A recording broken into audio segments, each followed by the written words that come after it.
Welcome to another special video and audio episode of Vancouver Opera Offstage. I'm your host, Les Dala, Chorus Director and Associate Conductor at Vancouver Opera. Today, I am delighted to introduce you to our 6 incoming members of the Yulanda M Faris Young Artists Program, a program that was created to offer a bridge between formal academic educational programs and the professional world in a supportive and encouraging environment. It provides artists, singers, pianists, and stage directors with the opportunity to train with industry leaders through masterclasses, one-on-one coachings, and performance opportunities as part of a residency program. You'll be able to see these wonderful artists in action by subscribing to our upcoming digital season. They will be starring in productions of The Music Shop and La Tragédie du Carmen. Each of our incoming artists has prepared a short video as a way of introducing themselves to the Vancouver Opera family. Before we begin, I would like to acknowledge that this episode is being recorded on the unceded homelands of the Musqueam, Squamish, and Tsleil-Waututh nations. We are honored to have the opportunity to share our stories on this land. And now, over to the young artists. Enjoy. Hey everyone, my name is Janelle Sills, and I am a lyric soprano from Markham, Ontario. I am super excited to be joining the Yulanda M Faris Young Artists Program at Vancouver Opera in the new year. I started singing classical music when I was 12 years old. My mother voluntold me into a children's choir named the Bach Children's Chorus in Toronto. At first, it was a hard transition for me because I was 12 and it felt like a late start and I felt very behind. But once I was there for about a year and became better at reading music and made some friends, I started to really develop this love for classical and choral music. And in high school, I started to try to sing solo repertoire. And as I realized that I enjoyed this, I decided that I wanted to maybe study it. So I was lucky enough to work with a private teacher for 1 year before I went to university. And I studied with Barbara Frizz for about 1.5 years. And she really, really helped me to prepare the repertoire that I needed to audition for an undergrad program. I did my undergrad studies at York University, and York University was the foundation for who I am as a singer, artist, and professional till today. I studied privately with Stephanie Bogle, and I also had the opportunity to work with Catherine Robin, Dr. Lizette Canton, Norma Burrows, Doreen Simmons, Raisa Nakmanovich, and those powerhouse team of women really poured so much into me and really helped me to sing, to have the foundation to be who I am. And I'm so grateful because I really learned how to sing when I was at York University. And when I went to Glenn Gould School after I graduated from York, I continued to study with Stephanie Bogle. And my time at the Glenn Gould School, I also coached with Rachel Andrist, and that was an amazing 2 years. I had so many opportunities to perform in a variety of genres, whether it was opera, concert repertoire, new music, Spanish repertoire, Russian repertoire. We were really privileged, and GGS really gave us the opportunity to tap into all the different doors that classical music can give us. When I graduated from the Glenn Gould School, I started to study with Federica Vizina, and I currently still study with her, and I'm really grateful for her and our time together. It's definitely been such a great time of continued exploration and growth and confidence who I am as a singer and an artist. And I'm really grateful for the people that have come beside me and helped me to focus on my voice and who I am as a person. My favorite opera, I feel, will change a lot because there's just so much repertoire, and I feel that maybe 5 years from now it'll be different. But currently, I love Bohème, La Bohème. I love La Bohème, and I joke and I say that a dog could sing Mimi and I would still cry at the end. Probably be really beautiful. But Puccini definitely knew what he was doing, and I love La Bohème, and it's just so beautiful. I also really love Carmen. I just am really captivated by Don Jose, and even though he's a pretty suspect character in the things that he does, his music is every time I just can't look away. It's just, and I can't stop listening. It's really beautiful music and I really love it.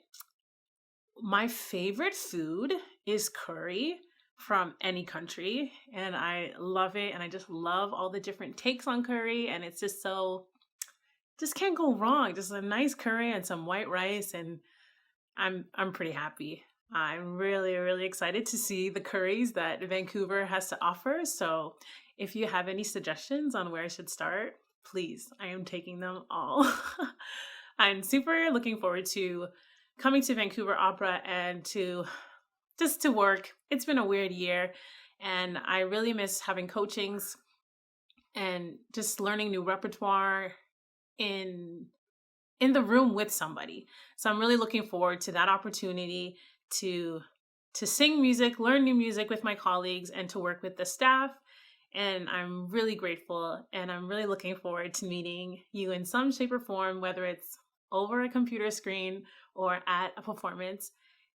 Thanks for allowing me to talk to you. Bye. Hi, Vancouver Opera. My name is Luka Kawabata, and I am a baritone from Vancouver, British Columbia. I was born in Tokyo, Japan, but my family moved back to Canada when I was about 6 months old. First to Richmond, where I did most of my elementary school, and then later to Vancouver during my high school. So I definitely consider myself a true Vancouverite. And during that time, I kind of hopscotched between voice teachers. I think that as an elementary, high school student, you're not necessarily concerned with specifically who's teaching you, but you just kind of want to be around music. So that was my experience with that. But my family first put me into musical theater as a means to get me out of my shell because I was the quiet child in their eyes, which I don't know what that says about my siblings, considering I imagine that I was probably singing all the time for them to have that idea, but goal accomplished, I suppose. But I kind of got into the opera classical music scene a little bit late. Kind of at the end of my high school was my first kind of exposure with one of my voice teachers. But directly out of high school, I actually pursued a degree in civil engineering at Queen's University.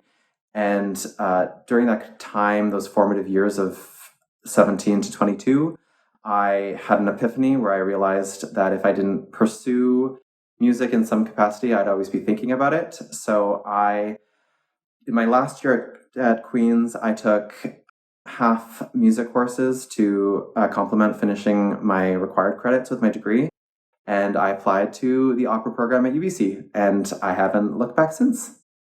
But my time at UBC has been amazing. I studied with Peter Barksa, who has been such a mentor to myself. And I have had so many performance opportunities. I think my first big role, which I'm sure many baritones can probably relate to this, was as Papageno in Die Zauberflöte, the magic flute, which we performed with the Vancouver Opera Orchestra at the Shakespeare Festival here called Bard on the Beach, which unfortunately didn't happen this year because of COVID regulations. But I've had the opportunity to perform contemporary operas, which is something that is so dear to my heart, including Silent Night by Kevin Putz, as well as the Passagierka, The Passenger by Weinberg, which actually was produced just this past February, right before COVID kind of shook everything up and regulations started cracking down. But I've also had the opportunity to work with such big names in the industry like Eric Owens and Luca Pisaroni, another Luca, who have been such guiding forces in my identity as a low voice in this opera industry as well. But in opera in general, I don't think it's possible at all for me to pick specific operas. Maybe other than the fact that I love Mozart, so Les Notes di Figaro will always be at the top of my list for among my favorite operas. But I love anything with a good story. I love just live theater in general, and so I love the production aspect of it as well. So that collaboration between backstage artists and onstage artists and creating that community is something that will always kind of sit in my heart. So I think once live performance becomes something of more of a possibility, that so many people are going to have that shared experience of coming home to the theater as well. But COVID has really given me the opportunity to kind of, as many singers and other artists have probably said before me as well, the opportunity to reflect and see my identity not just as a singer or artist, but as a person. So I've been able to have the time to pursue other interests of mine, including having a regular exercise regimen. And we're so lucky to be here in Vancouver during the summer with such amazing weather. So I've been getting outside and doing as many hikes as I possibly can, which is something I love to do. And I've also become a reader during COVID too. One book that I can definitely recommend is A Little Life by Hanya Yanagihara. Probably will always be one of my favorite books after this, but it's a big read for someone who doesn't read regularly but didn't feel like that. So if you're in that boat like I was, I definitely recommend it. And I just love surrounding myself with culture and art in general. In my spare time, this kind of sounds very academic and a bit nerdy maybe of me, but I love learning other languages. So I've had the time to really devote some time to making big strides in my bucket list goal of becoming fluent in Japanese. And I actually taught myself to read and write in Korean a few weeks ago, because Japanese is such an endless language and I needed a brain break from that. Other than that, I've just been cooking a lot, which food is such a big part of my life. I made a goal when I'm grocery shopping to pick up something that I've never cooked with before and integrate that into every one of my meals. And I think that I've kept that up since the beginning of the crackdown with regulations as well. So I'm very proud of that. But I'm mostly so proud to be joining this community in the Yulanda M. Faris Young Artists Program at Vancouver Opera. I'm so excited to collaborate with other artists and the coaches at Vancouver Opera and contribute and continue this pursuit of opera of the community, not just in one form, but in a diverse platforms as well. But mostly, I'm so excited to be a part of keeping the presence of music and the opera community alive and take this opportunity, which has given people a lot of reflection, and promote the ability to showcase young artists and Canadian artists and create a Canadian identity in the opera world, which I think COVID has really brought people together in that sense. So I'm excited to make music, and I'm excited to meet everybody in this community very soon. And I will see you very soon. Hi, I'm Dana Fradkin, and I am the stage director at the Vancouver Opera Young Company next year, starting January 2021. And I am thrilled to be part of this program. I grew up in Ottawa. I went to the high school, Canterbury High School for the Performing Arts as a drama student. And then I went over to George Brown Theatre School in Toronto. So I've lived in Toronto for the last 20 years or so. And I fell into opera sort of sideways, a very strange way. Trained as an actor. Once I graduated from George Brown, I got really into physical theater. I was a masked performer, commedia dell'arte, and clown. And I auditioned for this position. They were looking for clowns for a production of La Boheme at Canadian Opera Company. So I auditioned and thought, why not? And I booked it. I'd never seen La Boheme. I didn't know anything about it except for Rent. I'd never seen an opera.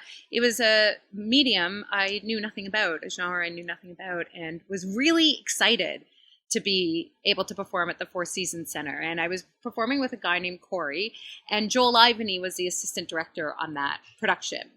And him and I became friends. And throughout the whole rehearsal process, I became more and more interested in opera. And by the time we were in dress rehearsals and tech and getting ready for performance, I found myself always sneaking backstage before the show to watch the singers warm up on stage. I was just mesmerized by it.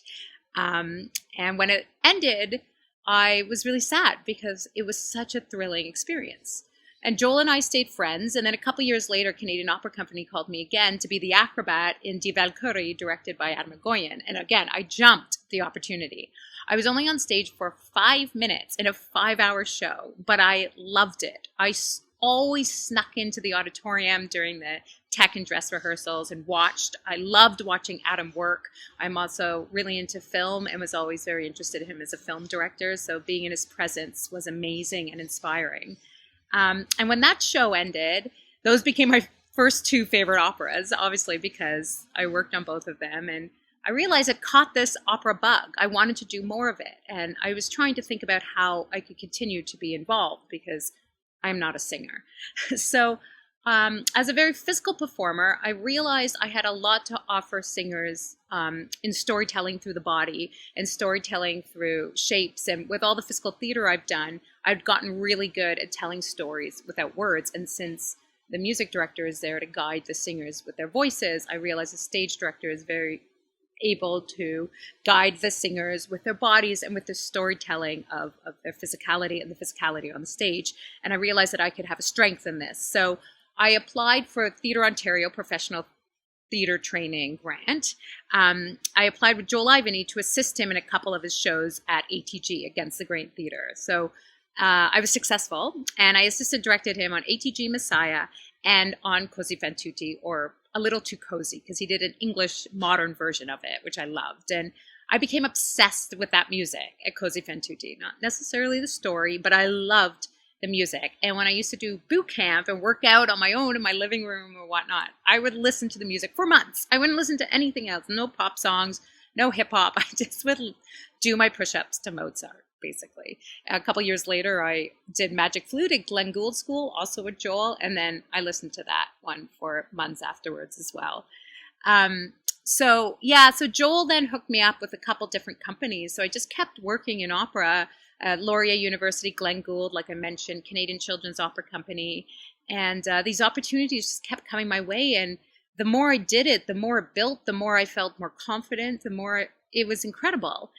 And last year, I went to Banff, to the Banff Center of Arts and Creativity with Joel again, because the man is everywhere. And I assistant directed his new opera called No One's Safe, which was an immersive murder mystery opera, choose your own adventure through the woods. And I loved it. It had improv, it had murder mystery. My mother's a murder mystery novelist, so I'm so into that genre. And it was thrilling and exciting. And the singers I was working with were so inspiring and so game, which is so exciting. I love, like with Laurier and Glenn Gould and Banff, I love working with opera singers in their early 20s or mid 20s that are just sort of new to the industry. They are so excited, so game, so ready to do anything, so ready to play. And it's really fun for me as a stage director to jam with them. So another one of my favorite operas is Macbeth. It's one of my favorite plays, and I've done it twice as a performer. And I would love to direct the Verdi version. That's a big dream of mine. Anyway, again, I'm Dana. During these crazy times, I am so thrilled to have a job and to be going over to Vancouver Opera and to be working while so many live performers are not. I want to thank Les and Adrienne and Tom and all the other amazing people at Vancouver Opera for having me. And I will see you all in January. Thanks so much. Again, I'm Dana. Hi, everyone. My name is Ian Cleary, and I'm a tenor from Wallaceburg, Ontario. I actually got started singing quite late. I got my first voice teacher when I was in grade 12 by the name of Christine Prosser. And up until that point, I hadn't done much singing other than musical theater and a pop music when I was home alone.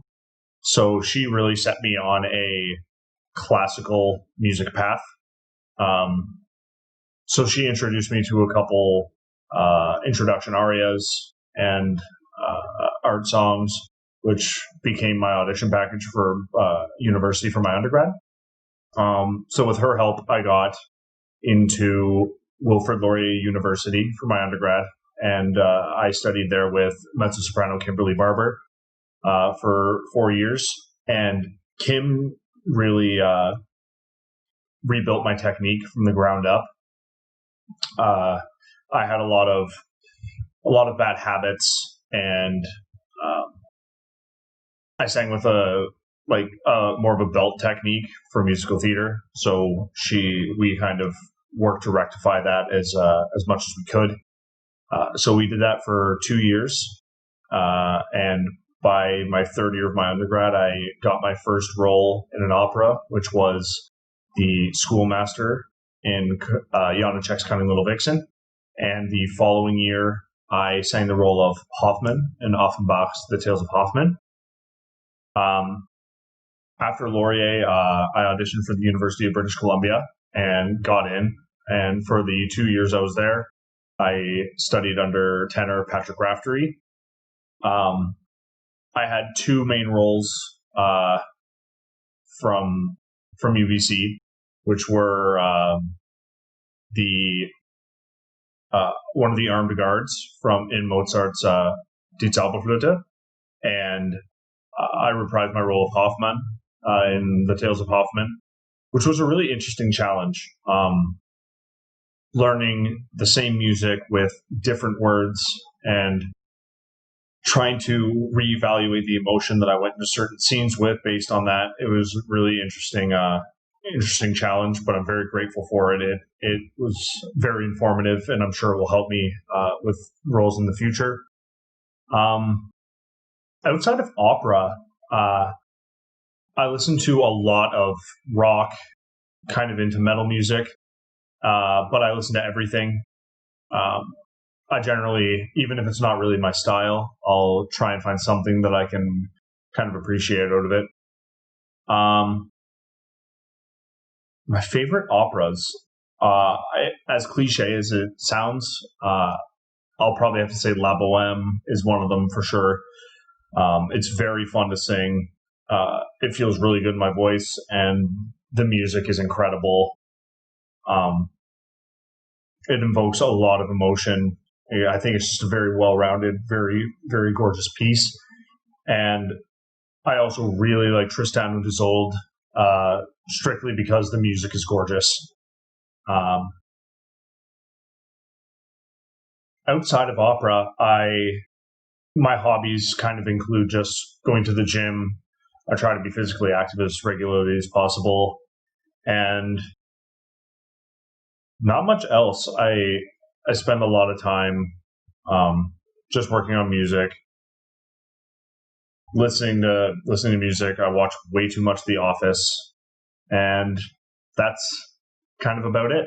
I'm really looking forward to performing with Vancouver Opera. I'm really excited to work with a professional team, kind of learn the ins and outs of the industry, and really approach opera from a professional sense instead of an educational and school approach where I'm dealing with other classes and stuff. So I think it's going to be a very, very awesome experience doing this as a job, finally, after this long in school. So I'm very, very excited. I'm very grateful to Vancouver Opera for giving us this opportunity despite all the COVID restrictions, and I'm excited to see what's in store. Thank you. Hi, it's Amy Lee. I'm the pianist for Vancouver Opera's Young Artists Program. I'm really looking forward to joining the Vancouver Opera's 2021 season and play for you virtually and also live on stage. I was born in Seoul, South Korea, and my family immigrated to Canada when I was 12 years old.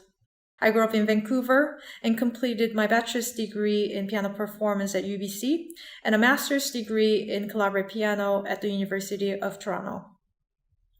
My first experience in opera as a pianist was in Lucca, Italy, where I held a residency position at the Opera Academy. I just had finished my first year at U of T studying with Professor Stephen Philcox, who used to be the head coach at the Canadian Opera Company. Therefore, I was naturally inspired by him to explore the opera. I was very fortunate to join the Opera Academy, and I had a fantastic time playing opera for the first time in my life. My second experience in opera was with Summer Opera Lyric Theatre in Toronto, where I was hired as the assistant music director. A week prior to the show, I had to step up as the music director. And thanks to wonderful musicians, crew members, I was able to learn the entire opera and performing it on the stage with fantastic singers. It's an experience I'm still very proud of. And my most recent opera experience was with Malfi Production as the music director and performing all over Ontario.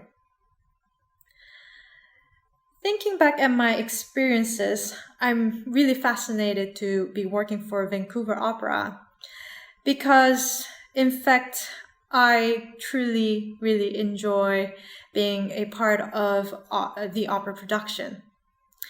The process of making music, rehearsing, reflecting, and persevering with talented musicians to put the play on the stage cannot be more rewarding and satisfying. Also, all the beautiful melodies, stories, staging, the lighting, and the costumes. It's an attractive genre for me. Besides opera, I teach, perform here and there, and I just play and practice for myself. And when I'm not at the piano, I enjoy going for a walk in nature, sitting somewhere and just breathe and watch. I also enjoy yoga, and I recently started lifting weights, and let's see how that goes. Joining Vancouver Opera is homecoming to me, where I feel warm and welcomed. I'm really excited to play in the city where I grew up. And until then, I hope you enjoy our Spotify track list. And I cannot wait to meet all of you soon. Bye. Hello, my name is Amanda Weatherall, and I am a mezzo-soprano. I come from Cranbrook, BC, where I currently have the pleasure of being, though I have been living in Ontario for most of the past 8 years. I am very much looking forward to spending more time in my home province come January. I'm very excited to be working with the wonderful group of people at Vancouver Opera, and am so thankful that we are able to continue our work even during the current circumstances. This time has been challenging for the arts, and I am extremely grateful to know that the amazing team at Vancouver Opera are keeping the arts going. I know that a lot of people have taken this time to create new hobbies and explore old ones further. So please enjoy the following dramatized version of what has been keeping me sane over the last few months.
you enjoyed that slightly over-the-top reenactment of my past few months. I swear I also got some work done through all of that. Singing has been part of my life since I was a child. You could always find me singing somewhere in the house, with my brothers not too far after me, telling me to be quiet. Though I must say they are some of my biggest supporters now, and they really do quite like it. In high school, I was always found in the music room, either singing or playing the trumpet. For a very long time, I wanted to be a band teacher, until I realized that I actually could sing, contrary to what my brothers said, and so now I thought I'd give it a try. I went to Western University in London, Ontario for my schooling, both undergrad and master's. I enjoyed the experience and had all sorts of wonderful times there. A couple of highlights from my time there would be Contemporary Music Ensemble, where we got to perform all sorts of contemporary styles and techniques, and also performing Carmen in my final year. I also had the privilege to take part in some summer programs, such as Opera Nuova and Accademia Europea dell'Opera in Italy. It was at Nuova where I first performed a pants role as Romeo. I got to learn how to sword fight, and it was an absolute dream. Since university, I have moved to Toronto, where I was able to perform with the Canadian Opera Company in the chorus of Othello. This year, I was able to come back home and had a blast singing with the Symphony of the Kootenays shortly before the world shut down. I am so fortunate to have so many amazing opportunities and the support of my family and friends. I look forward to meeting and having the chance to perform for you. Thanks for tuning in to today's episode. We at Vancouver Opera are very excited to have these talented young artists join us for our 2020-21 digital season. Join us again next time when we will be speaking with Patrick Raftery, who is Professor of Voice and Opera at UBC and who has had an illustrious singing career as both a tenor and a baritone. Recipient of the Richard Tucker Music Foundation Prize, Patrick has appeared on the world's greatest stages, including the Metropolitan Opera, Covent Garden, La Scala, and the Paris Opera, to name a few. He has shared the stage with some of the greatest operatic legends, including Luciano Pavarotti and Mirella Freni. You won't want to miss this episode. Thank you for tuning in, and we'll see you next time. We'd love to hear from you if you have any feedback or suggestions for upcoming guests. You can reach us via email at online@vancouveropera.ca, and don't forget to check out this episode's special features on our website at vancouveropera.ca/offstage. This has been Vancouver Opera Offstage. I'm your host, Les Dala. As always, you can keep up to date with Vancouver Opera at vancouveropera.ca, where you can sign up for our e-newsletter or follow us on social media. Thank you for listening, and we'll see you next time.